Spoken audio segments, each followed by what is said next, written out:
안녕하세요. 정형외과 전문의 이상학입니다.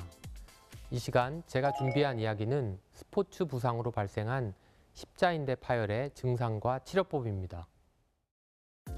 취미로 스포츠를 즐기는 사람들이 늘어나면서 스포츠 손상에 대한 관심이 증가하고 있다.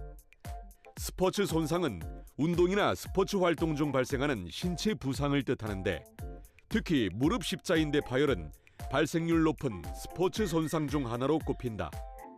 통계 자료에 따르면 2014년부터 2023년까지 십자인대 관련 질환으로 병원을 찾은 환자 수는 매년 6만 명 이상. 전방 십자인대가 파열되면 초기에는 걷기조차 어려울 만큼 심한 통증이 발생하지만, 시간이 지나면서 통증은 완화되어 치료를 중단하는 환자들이 많은데, 통증이 없어졌다고 인대가 회복된 것은 아니기 때문에 치료 적기를 놓치면 연골 손상과 관절염으로 이어질 수 있다고 한다.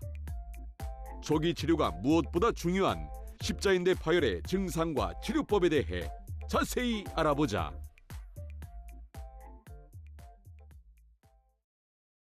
여러분들은 어떤 운동을 하시나요? 국민생활체육 참여율은 60.1%로 10명 중 6명은 일주일에 30분 이상 체육 운동을 한다고 합니다. 과거에는 경기를 관람하는 사람들이 많았지만 최근에는 직접 참여해 스포츠를 즐기는 사람들이 늘고 있는데, 스포츠 참여 인구의 증가에 비례하여 스포츠 손상 환자 또한 증가되고 있습니다. 저는 정형외과 전문의로 무릎 관절을 중심으로 진료를 하다 보니 스포츠로 인하여 다쳐오는 환자를 많이 만나게 됩니다. 진단서를 보다 보면 무릎의 염좌, 긴장, 인대 파열, 건 파열 등의 단어를 자주 보게 되는데, 이를 간단히 설명드리면 관절은 주변에 근육으로 감싸져 있고 인대로 단단히 연결되어 있으며 완충 작용을 위해 연골 등으로 보호되어 있습니다. 염좌는 인대 손상을 의미하고 좌상 긴장 등은 근육 손상을 의미하여 이러한 단어들은 정확한 진단명이 아닙니다. 하여 특히 무릎에서 이러한 진단을 받았을 때는 가볍게 넘길 것이 아니라 정형외과 전문의에게 정확한 진단을 받는 것이 필요합니다.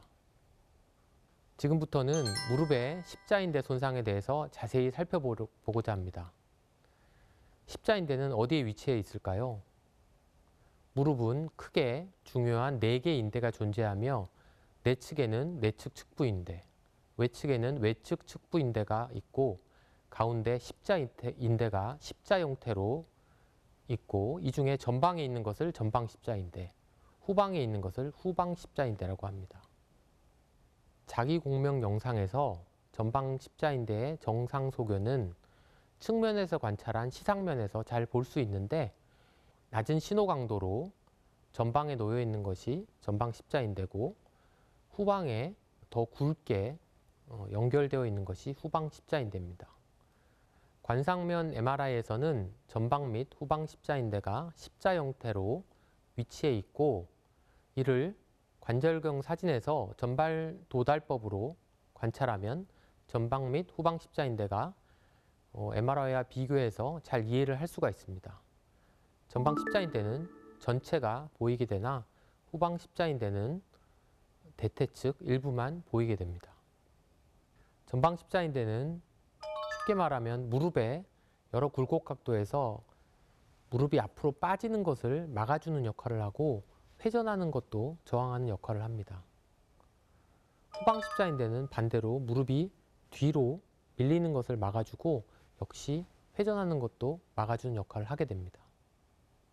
이러한 후방 십자인대는 전방에 비해서 1.5에서 2배 정도 두껍고 후방에 위치하다 보니 상대적으로 발생 빈도가 낮습니다. 그럼 우리가 십자인대 손상에 대해서 알아야 하는 이유가 뭘까요? 먼저 다양한 스포츠로 인하여 발생 빈도가 증가되고 있는 부분입니다. 그리고 부상 자체만으로도 퇴행성 골관절염이 발생하는 빈도가 매우 높기 때문입니다. 하지만 적절한 치료를 시행하면 일상으로의 복귀가 가능합니다. 그러나 적절한 치료를 놓치게 되면 악화되고 다양한 정도의 장애가 발생할 수 있기 때문에 우리가 꼭 알아야 됩니다. 전방 십자인대 손상 후에 골관절염의 발생을 보시면 문헌이나 골관절염의 정의에 따라 차이가 있지만 치료를 받지 않은 경우 장기 추시에서 24에서 86% 정도, 수술을 받은 경우 장기 추시에서 10에서 71% 정도의 관절염이 발생하고 있어 수술을 받고 안 받고와 관계없이 손상 자체만으로도 골관절염의 발생률이 높게 보고되고 있습니다. 전방 십자인대 수술을 시행하고 골관절염이 예방할 수 있는지 알아보면 비슷한 40대 환자라도 어떤 환자에서는 수술한 지 20년이 되었지만 골관절염이 발생하지 않았고 또 다른 환자에서는 수술한 지 12년이 된 후에 진행된 골관절염을 관찰할 수 있습니다. 하여 수술을 어떻게 시행하였는지, 동반 손상이 어떻게 있는지, 이후 어떻게 관리했는지가 종합적으로 장기 추시 이후와 상관이 있게 됩니다. 우리가 환자가 다칠 때 부상 기전을 알면 어느 정도 진단이 가능하게 되는데 대부분의 십자인대 손상은 일회성 외상에 의해 발생되게 됩니다. 하여 이 당시 상황을 잘 들으면 어느 정도 진단이 가능하게 됩니다. 전방 십자인대 손상의 경우 대개 비접촉선 손상으로 축구, 농구, 클라이밍이나 테니스, 스키하던 중에 착지하거나 방향을 전환할 때 수상을 하게 되며 대개 환자가 뚝 소리를 느끼는 경우가 많습니다. 이러한 경우 하던 스포츠를 계속 지속하기 힘든 경우가 많고 대개 30분 이내에 무릎이 부어서 스포츠 활동은 어려운 것을 알 수가 있습니다. 반면에 후방 십자인대 경우에서는 대개 접촉성 손상으로 무릎의 경골 전방 부위를 심하게 부딪히거나 꺾여서 손상되는 경우가 많고 대개 자전거나 오토바이, 럭비 하던 중에 무릎 부위를 다쳐서 오는 경우가 있습니다. 이러한 십자인대 손상 환자가 병원에 내원하게 되면 진찰을 통해서 이학적 검사를 하게 되는데 라크만 검사라고 하여 대체 측을 손으로 잡고 무릎 경골을 앞으로 이동시켜서 얼마나 이동되는지 보는 라크만 검사가 급성기에 유용하고 피보 시프트 검사라고 해서 손상 당시에 무릎이 빠지는 것을 느낄 수 있게 구현하는 것이 피보 시프트 검사인데 이러한 검사는 만성 손상에 유용합니다. 후방 십자인대의 경우 무릎을 후방으로 불안정성을 확인하는 후방 전이 검사, 그리고 경골이 후방으로 이동되는 후방 세이지 검사 등을 통해서 확인할 수 있습니다. 대개 십자인대 손상 환자에서는 엑스레이에서 특별한 소견이 보이지 않는 경우가 많습니다. 하지만 엑스레이는 반드시 확인하여야 되며 세곤드 프랙처라고 하여서 외측 관절막의 견열골절이 엑스레이에서 보이는 경우 전방 십자인대를 진단할 수 있는 중요한 소견입니다. 그리고 스트레스 부하 방사선 검사를 통해 건측에 비해서 불안정성이 얼마나 되는지를 확인해서 불안정성 정도를 확인하는 것이 유용합니다. 전방 십자인대의 진단에 가장 중요한 것은 MRI인데 원래 인대가 검게 일직선상으로 잘 연결되어 보이는 것이 정상인데 파열이 되게 되면 회색이나 흰색으로 변하며 물결 형태로 불규칙하게 보이게 됩니다. 그리고 완전 파열되었을 때는 단절되거나 파열된 부분이 비정상적으로 꺾여 보이기도 합니다. 그리고 이러한 십자인대가 시간이 지나서 만성 파열이 될 경우 파열된 부분이 흡수되어서 원래 십자인대가 있어야 될 부분이 보이지 않게 됩니다. 후방 십자인대에서도 MRI는 진단에 굉장히 중요하며 MRI 소견에서 다칠 당시에 타박이 있던 경골 전방 부위에 골멍이 보이기도 하고 파열부가 회색이나 흰색으로 변하며 단절된 것을 볼 수 있습니다. 그럼 전방 십자인대 파열의 가장 좋은 수술 시기는 언제일까요? 문헌에 따라 차이가 있지만 너무 빨리 시행하게 되면 강직 등이 발생할 수 있고 너무 늦게 하게 되면 근력 회복에 시간이 상당히 걸리는 것으로 알려져 있어 수술에 적응증이 되면 붓기가 감소하는 2에서 3주경이 가장 좋은 것으로 알려져 있습니다. 흔히 전방 십자인대 파열이 되면 꼭 수술해야 되는 것으로 알고 외래 내원하는 경우가 많습니다. 하지만 전방 십자인대 손상에서도 수술하지 않고 낫는 경우가 있으며 우리가 불안정성 검사를 했을 때 1등급 이내 그리고 5mm 이하의 불안정성을 보이면서 MRI상에서 파열은 있으나 어느 정도 연결성이 유지되어 있는 부분 파열의 경우에서는 수술하지 않고도 잘 회복될 수 있습니다. 하여 보시는 바와 같이 39세 여자 환자가 스키 타던 중에 수상하여서 내원하였습니다.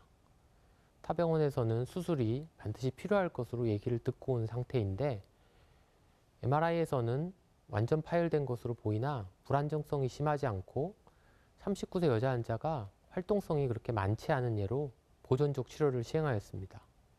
다행히 6개월 추시에서 전방 십자인대가 어느 정도 연결성이 회복된 것을 볼 수 있고 2년 정도 지난 후에 어느 정도 레저 스포츠가 가능할 만큼 회복이 되었습니다. 그럼 어떤 환자가 수술이 필요할까요? 다음에 보시는 바와 같이 전방 십자인대가 파열되어서 앞쪽으로 내려와 있는 경우 회복을 기대하기 어렵습니다. 이러한 경우 수술을 고려하여야 하며 또 다른 예에서도 전방 십자인대가 완전 파열되어서 꺾여 있는 경우를 볼 수 있습니다. 관절경 소견에서도 완전 파열을 확인할 수 있고 이러한 경우 수술을 요하게 됩니다. 그리고 십자인대와 손상과 동반돼서 반월룡골판 파열이 있는 경우는 수술을 요하게 됩니다. 또 다른 예로 전방 십자인대가 있어야 할 위치에 흡수되고 남아있지 않고 관절경에서도 전방 십자인대가 보이지 않는 만성 전방 십자인대 손상에서 수술을 요하게 됩니다. 그럼 수술적 치료는 어떻게 하는 걸까요? 과거에는 파열된 전방 십자인대를 봉합하는 수술을 많이 시행하였습니다.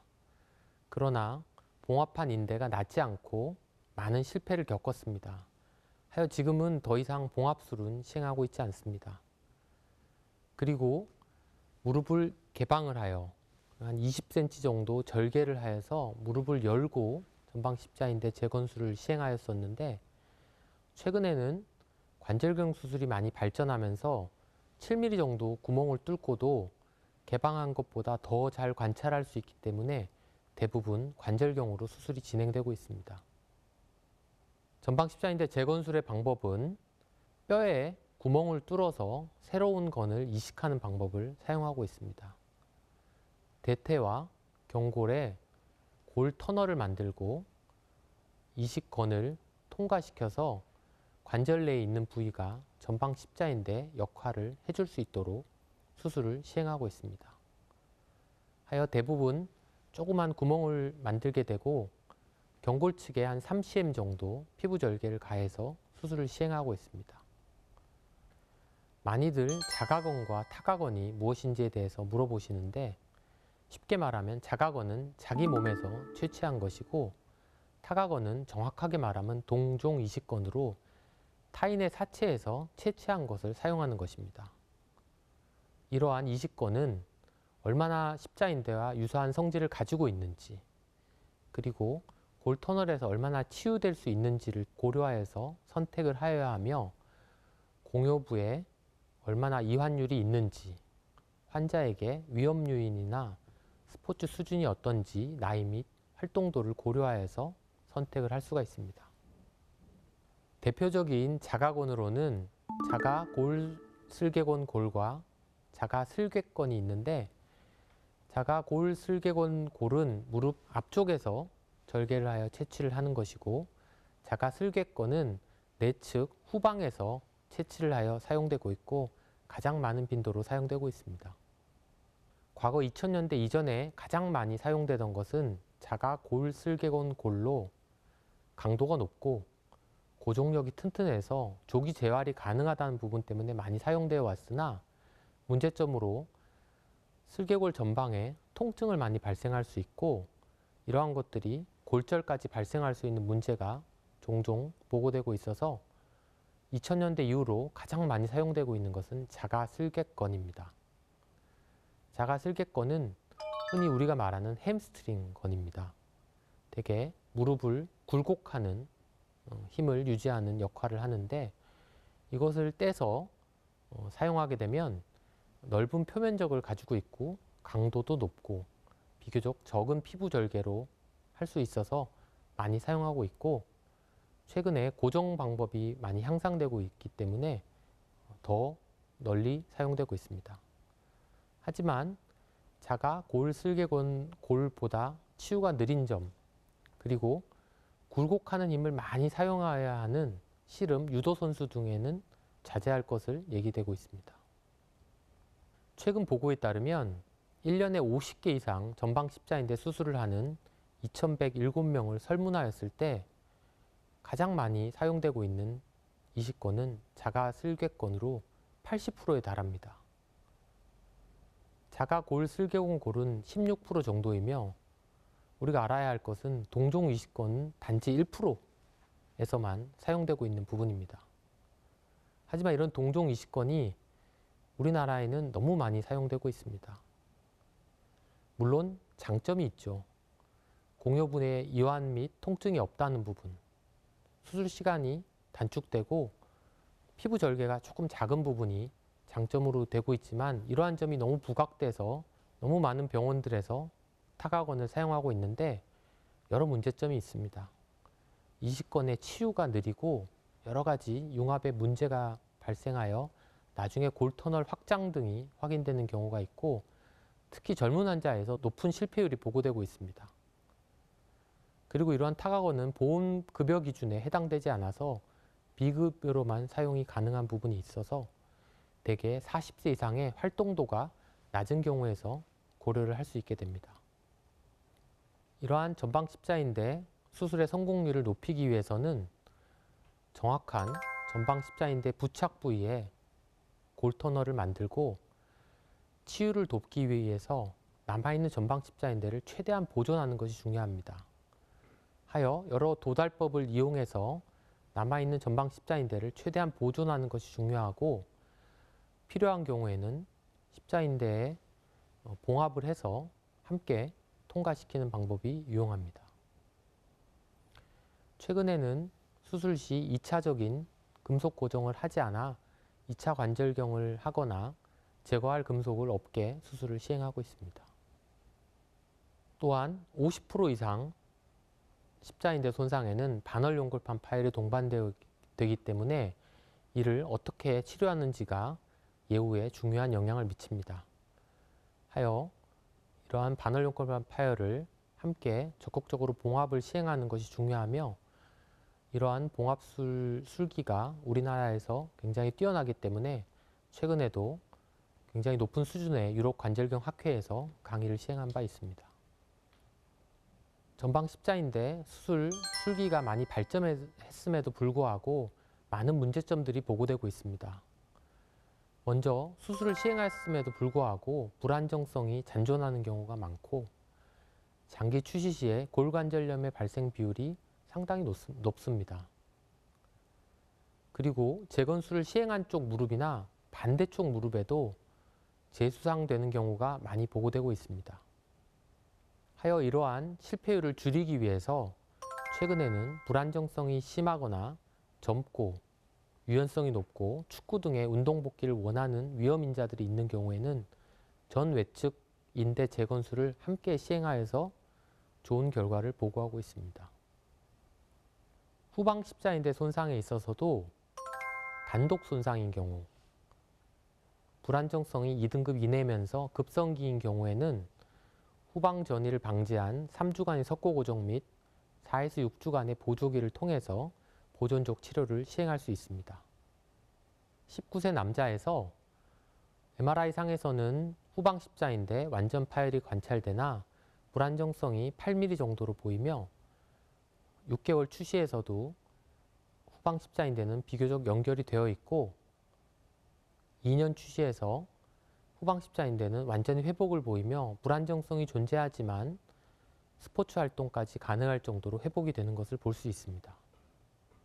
42세 남자 환자에서 MRI에서 후방 십자인대 완전 파열이 보이나 불안정성이 9mm 정도 보이는 경우 보존적 치료를 시행할 수가 있고 9개월 정도 추시 MRI에서 후방 십자인대 연결성을 보이며 불안정성이 일부 감소해서 24개월 추시에서 레저 스포츠까지 가능한 것을 볼 수 있습니다.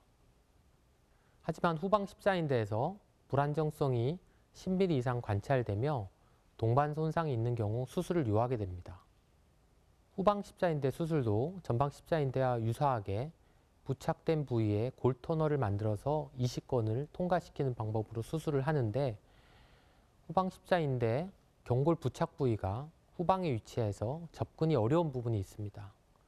하지만 우리나라에서 이러한 수술 술기가 발전되어 있고 많이 시행되고 있기 때문에 최근에도 프랑스 관절경학회 초청을 받아서 코리안 스타일 PCL이라는 제목으로 강의를 할 만큼 수술의 우수성에 대해서 인정받고 있습니다. 이러한 십자인대는 수술뿐만이 아니라 재활도 상당히 중요합니다.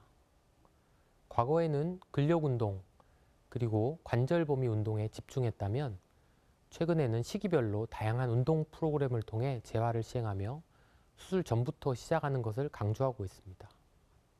하여 수술 전부터 근력운동 범위 회복, 근력 강화 운동 및 평지 보행을 허용하고 수술 후에는 직후부터 관절 운동 범위 근력 강화 운동을 시행하고 체중 부하 및 보조기 착용 등의 시기는 이식권의 고정 및 동반 손상의 치료에 따라 다양하게 조절될 수 있습니다.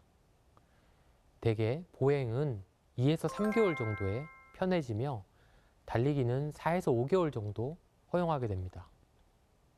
이전에 했던 스포츠로의 복귀는 예전에는 빠르면 빠를수록 좋다고 해서 6개월 전후에 다시 스포츠로 복귀를 고려하였으나 최근에는 재수상 빈도가 워낙 높아지고 있어서 9에서 12개월 정도의 다양한 지표가 어느 정도 목표치에 도달된 이후에 고려를 하고 있습니다. 하여 전방 십자인대 손상은 수술적 치료도 중요하지만 재활이 더욱 중요하다는 것 기억하시기 바랍니다.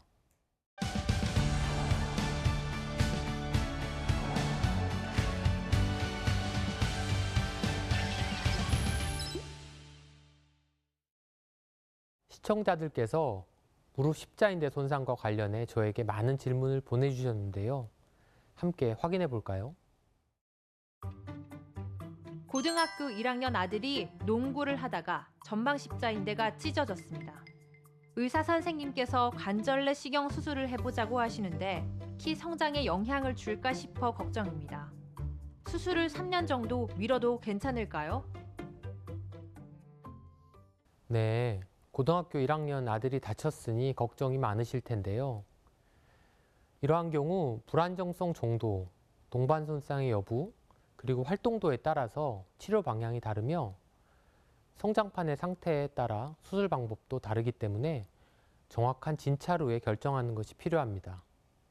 고등학교 1학년 남아라면 성장이 한 2년 정도 이내로 남아있을 것으로 보이고 이러한 경우에는 성인과 동일하게 수술을 시행해도 성장판에 영향을 끼치는 것은 매우 미미하기 때문에 불안정성 정도와 동반 손상의 여부 등을 확인해서 적응증이 된다면 수술적 치료를 고려해야 될 것으로 보입니다.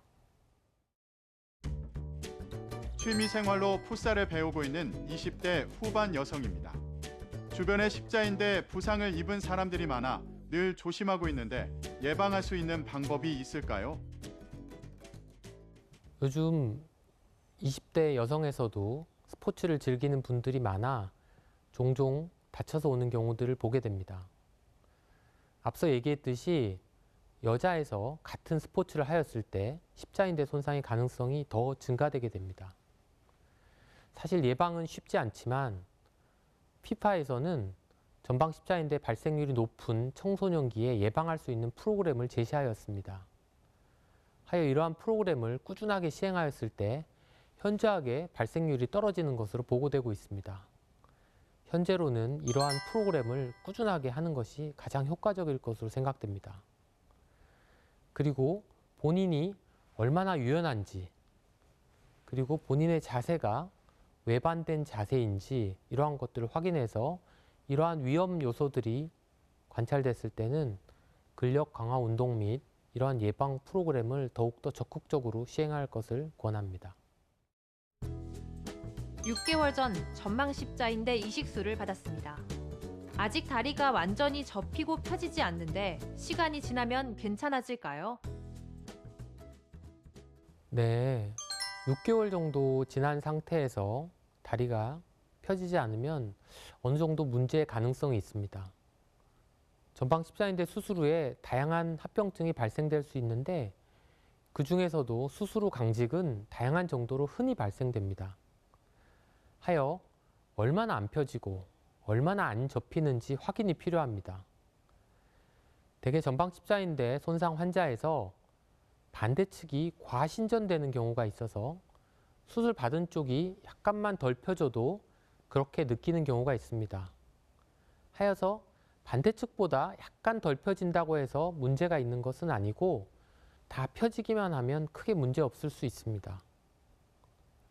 그리고 전방 십자인대 수술 후에 다양한 정도의 유착된 조직이 무릎 내에 발생하기 때문에 이로 인해 소리도 나고 뻑뻑한 경우가 많습니다. 하여 이러한 수술 환자에 있어서는 과하게 무릎을 접거나 피는 동작이 무릎에 압력을 주어 여러 구조물에 손상을 줄 수 있기 때문에 권하진 않습니다.